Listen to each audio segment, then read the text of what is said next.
Hello guys, welcome back to this channel. तो आज मैं एक्सप्लेन करने वाली हूँ द ट्रायल सीरीज के लास्ट एपिसोड को। मैंने इसके बाकी सारे एपिसोड ऑलरेडी एक्सप्लेन कर दिए हैं, तो वो आपको मेरे डिस्क्रिप्शन बॉक्स में मिल जाएंगे। तो चलिए एक्सप्लेनेशन को स्टार्ट करते हैं। इस एपिसोड के स्टार्टिंग में हमें दिखाया जाता है कि ये सभी लोग बैठकर राजीव के केस के ऊपर डिस्कशन कर रहे होते हैं। तब विशाल यहाँ पर कहता है कि इस केस में हमारे लिए सबसे बड़ी प्रॉब्लम वो 3 विटनेस हैं, जो कि रूपेश, टीना और सना होती है। और वो कहता है कि अगर उन लोगों ने गवाही दी तो हमारे लिए केस जीतना बहुत ज्यादा मुश्किल हो जाएगा। लेकिन ये लोग ये बात भी सोच रहे होते हैं कि अगर हम ये केस जीत गए तो हमारी फर्म का बहुत बड़ा नाम होगा। तभी जो नयोनिका होती है वो इस केस पर फाइल्स को रेडी करने के लिए चले जाती है। और यहाँ पर जो विशाल होता है वो राजीव के पास आकर उससे कहता है, वो राजीव के पास आकर उसको थैंक यू बोलता है कि दक्ष की न्यूज दिखाने के बाद भी उसने उसके ऊपर यकीन नहीं किया। लेकिन यहाँ पर राजीव उससे कहता है कि उसको विशाल के ऊपर नहीं बल्कि अपनी वाइफ नयोनिका के ऊपर बहुत ज्यादा ट्रस्ट है। अब ऑफिस में हमें दिखाया जाता है कि जो सना है वो आज ऑफिस को कुछ दिन के लिए छोड़कर जा रही होती है, क्योंकि वो भी इस केस की विटनेस होती है और यहाँ पर रहना उसके लिए सही नहीं था। और वो उसको बताती है कि तुम भी बचकर रहना, क्योंकि जो धीरज है वो सभी लोगों से परमानेंट होने के लिए बात कर रहा है। इसके बाद हमें कोर्ट की फर्स्ट हियरिंग का सीन दिखाया जाता है। जो यहाँ पर विशाल होता है वो कोर्ट से कुछ और दिन का टाइम मांगता है, क्योंकि उनको नया नया ये केस मिला था। अब जो जज होता है वो उसको 1 हफ्ते का टाइम देता है। इसके बाद ये सभी लोग बैठकर इस केस के ऊपर ही डिस्कशन कर रहे होते हैं। तभी यहाँ पर जो विशाल होता है वो नोटिस करता है कि राजीव और नयोनिका के बीच बहुत ज्यादा दूरियां आ गई हैं। इसके बाद हमें कोर्ट की हियरिंग का सीन दिखाया जाता है। यहाँ पर फर्स्ट विटनेस के तौर पर टीना आती है और जो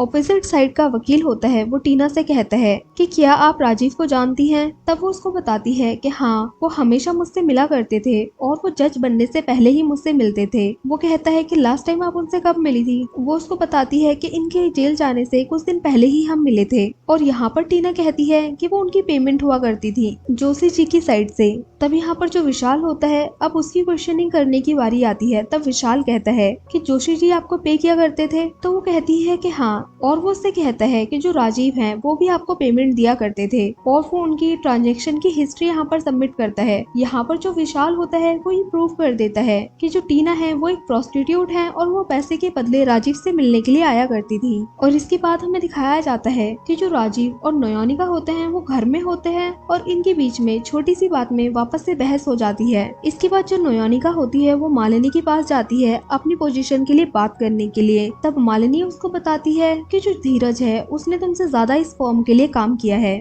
और वो यहाँ पर कभी कभी 20-20 घंटे भी काम किया करता था। वो उससे कहती है कि अगर तुम इस फॉर्म में रुकना चाहती हो तो अपने कॉन्टेक्ट के थ्रू इस फर्म के लिए काम लेकर आओ। अब जब रात में नयोनिका घर में बैठी होती है तभी उसके बच्चों के स्कूल से कॉल आता है और वो उसको याद दिला रहे होते हैं कि उसने 6 महीने से फीस नहीं भरी है। तभी हमें दिखाया जाता है कि जो इलियास है वो नयोनिका से मिलने के लिए आता है और वो यहाँ पर उससे बात कर रहा होता है। और वो कहता है कि राजीव को अभी तुम्हारी बहुत ज्यादा जरूरत है और तुम उसकी फैमिली हो, इसलिए तुम्हें उसे सपोर्ट करना चाहिए। यहाँ पर वो उससे कहता है कि मैं चाहता हूँ कि जो राजीव है वो पॉलिटिक्स में आए और वो एमएलए तो जरूर ही बन जाएगा, क्योंकि आजकल वो बहुत ज्यादा पॉपुलर है। लेकिन नयोनिका उससे कहती है कि राजीव को पॉपुलैरिटी हजम नहीं होती है, इसीलिए वो नहीं चाहती है कि राजीव एमएलए बने। इसके बाद हमें कोर्ट की हियरिंग का सीन दिखाया जाता है। आज का इनका विटनेस रुपेश होता है, लेकिन वो आज कोर्ट में आया ही नहीं होता है। तब जज इनसे बोलता है कि अगर आपका विटनेस नहीं आया है तो इस प्रोसीडिंग को आगे बढ़ाओ और अपने दूसरे विटनेस को पेश करो।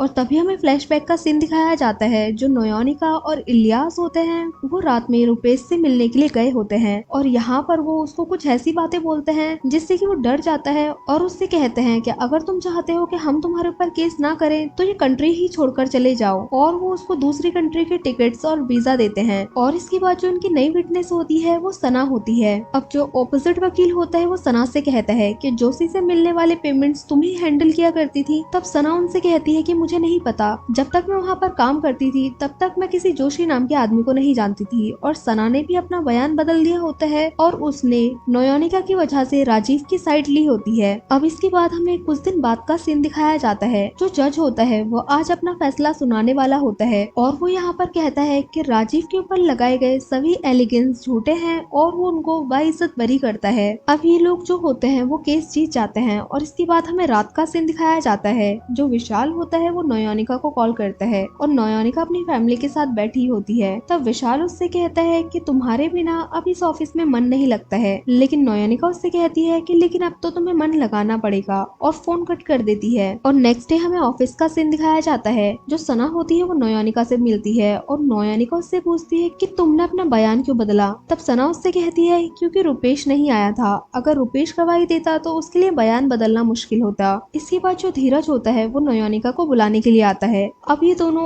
ऑफिस जा ही रहे होते हैं कि तभी ये देखते हैं कि इलियास जो है वो मालिनी और विशाल से मिलने के लिए आया था। अब जो मालिनी होती है वो नयनिका को अंदर बुलाती है और उससे कहती है कि इलियास के जितने भी पॉलिटिकल फ्रेंड हैं वो चाहते हैं कि हमारी फर्म उनके केसेस को हैंडल करे। और वो कहती है कि इलियास कह रहा है कि नयनिका जिस फर्म के साथ काम करेगी वो सारे क्लाइंट्स भी उसी फर्म में जाएंगे। इसीलिए जो मालिनी होती है वो नयनिका को ये पोजीशन दे देती है और उसको परमानेंट कर देती है। और जो धीरज होता है अब वो अपना सामान लेकर यहाँ से जा रहा होता है, तभी नयनिका यहाँ पर आती है और धीरज उसको बहुत ज्यादा सुनाता है और उससे कहता है कि हमेशा गरीबों के साथ ही ऐसा होता है और जो अमीर लोग होते हैं वो अपने पैसे और पावर से जीत जाते हैं। तब नयनिका उससे कहती है कि स्ट्रगल हर किसी की लाइफ में होता है, लेकिन वो उससे डील कैसे करते हैं ये उनके ऊपर डिपेंड करता है। अब नयनिका के घर में हमें दिखाया जाता है कि राजीव की वापस आने की खुशी में पार्टी हो रही होती है और ये तीनों बैठकर सेलिब्रेशन करने वाले थे। लेकिन तभी जो राजीव होता है वो नयनिका से बात करने के लिए उसको साइड में लेकर जाता है और वो कहता है कि मैं पब्लिकली तुमसे माफी मांगना चाहता हूँ, इसीलिए मैं एक प्रेस कॉन्फ्रेंस कर रहा हूँ। अब नयनिका पहले तो मना करती है लेकिन बाद में मान जाती है। और जो धीरज होता है वो बार में बैठा होता है, तभी उसके पास शरद आता है और वो उससे कहता है कि मैं भी तुम्हारी तरह उस फैमिली और उस फॉर्म को बर्बाद करना चाहता हूँ। और यही से ही सीन कट हो जाता है। और इसके बाद हमें विशाल को दिखाया जाता है जो कि ऑफिस में बैठकर नयनिका की और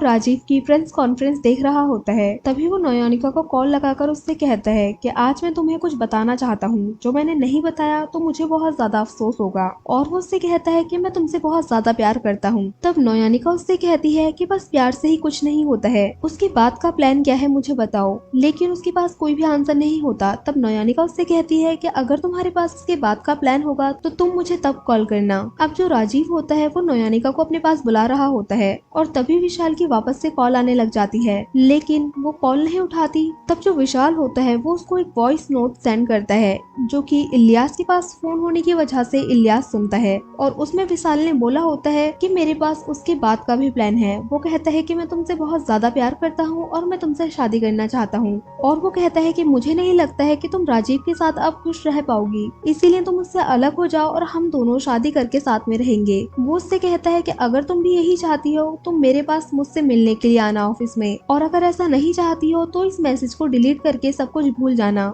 अब जो इलियास होता है वो अपनी फ्रेंडशिप की खातिर उस मैसेज को खुद ही डिलीट कर देता है। और हमें दिखाया जाता है कि जो राजीव है वो नयनिका से माफी मांग रहा होता है और वो कहता है कि बस यही थी जो कि मेरी मुसीबत के वक्त में मेरे साथ खड़ी थी। और वो यहाँ पर कहता है कि मैंने एक फैसला लिया है कि मैं आज से अपनी गलतियों को चुकाने के लिए पॉलिटिक्स में ज्वाइन होके लोगों के लिए काम करूंगा। और नयनिका ये बात सुनकर शॉक्ड हो जाती है और यहीं पर ये लास्ट एपिसोड भी एंड हो जाता है। तो गाइस मुझे ऐसा लगता है कि इस कहानी में अभी बहुत कुछ है आगे जानने के लिए, तो हो सकता है कि जल्दी ही इसका नेक्स्ट सीजन भी आ जाए। और आप मुझे ये कमेंट करके बताना कि आपको लास्ट एपिसोड कैसा लगा और इस कहानी में आगे क्या हो सकता है। और अगर आपको वीडियो अच्छी लगी हो तो लाइक करें, शेयर करें और कमेंट करें और सब्सक्राइब करें इस चैनल को ऐसे ही मजेदार वीडियोस को देखने के लिए। और हाँ, बेल आइकन को दबाना ना भूलें। Thank you for watching guys.